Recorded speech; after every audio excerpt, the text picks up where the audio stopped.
Sú tu naplánované 3 kontroly.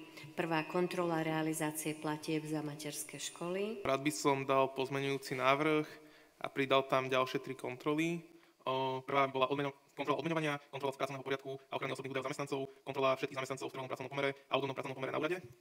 Druhá by bola kontrola oddelenia správy verejných priestranstiev, hospodárnosť vykonávaných oprav vlastnej režii s porovnaním na externých dodávateľov, kontrola skladovej evidencie a inventúr, proces nákupov materiálov, evidencia, nakladanie a následné vydávanie materiálov na opravy na základe cenových ponúk alebo iných kalkulácií, kontrola procesu verejných obstarávaní v oblasti nákupu stavebných a iných materiálov pre OSVP.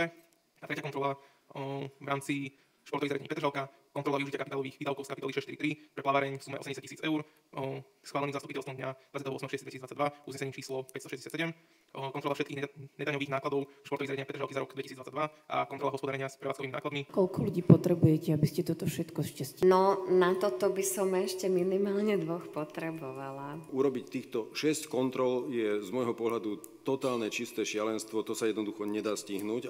Ja som stále za to, aby tam zostalo všetko a s tým, že ak sa to nestihne, tak sa to preniesie na prvý pôrok ďalšieho roku.